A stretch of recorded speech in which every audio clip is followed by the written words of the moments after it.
Can't do the breathing.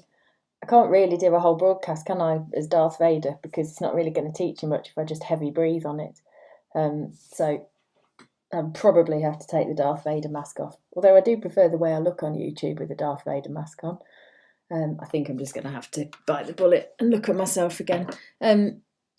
Somebody who's also scared by that one is Dave. What do you think, Dave? Do you like Darth Vader? No, he doesn't look. No. Okay, yeah, you bark at him. Right, go away now because I want to talk. Right, different ways of working. This is a massive table, I agree. But I think you'll find it's fairly logical if you have a look at it. Most of us understand now what 0 hours contracts are. It's where a worker has a contract, but they're not actually guaranteed any work. So they don't know when they're going to be required to work. Not fantastic if you've got bills to pay.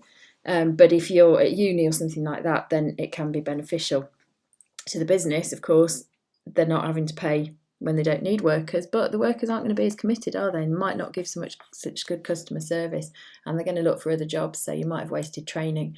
Self-employment means that I run a business as a sole trader and I do work for other people, other businesses, and I invoice them. So obviously the business again can just employ the workers when they need them, and can be flexible about when they use the workers, and it's more flexible for the workers, of course, because they control their work hours. But the employee doesn't have any employment rights because they're not employed by the business. Working while mobile just means getting your laptop out on the train, having a look at your emails on your phone. It means that you're not wasting time when you're sitting on a train or whatever, or in your car, people can ring you. It's hard for employees. It can get a bit stressful if you're constantly available. Temporary work, that's potentially things like maybe in a supermarket at Christmas, they hire extra workers, or maybe at a theme park in the summer, you would hire extra workers, not to be confused with part-time workers. That's different. Temporary workers are people who are on a fixed contract and they're going to leave after a certain period of time. So they might not be as committed to the business. You're going to train them and you know they're going to leave, but you're only going to pay them for when they're there. So you're going to save money. And then full-time versus part-time work. It's important you understand the difference between the two. Full-time workers are there around 35 hours per week. So for the employer, you've only got to train that one person, whereas if you had 2 part-timers doing the job, then you've got to train 2 people, haven't you? Part-timers obviously might be Saturdays, or they might just do 3 days a week or whatever, so it can be more flexible.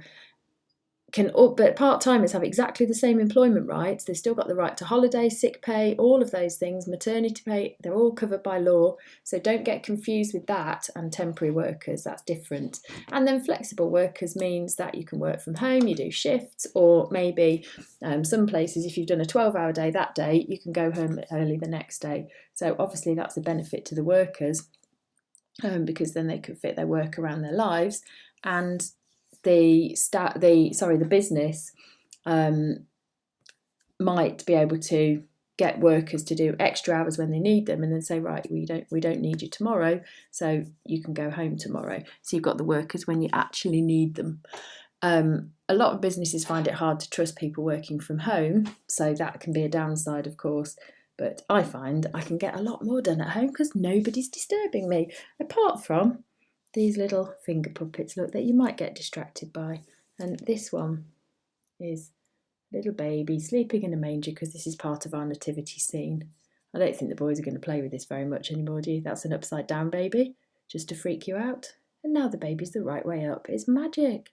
Very sweet though, isn't it? This one's not knitted though, it's made out of fabric, in case you were interested. There you go, rock-a-bye baby on a treetop. But you feel all relaxed and cosy now, don't you?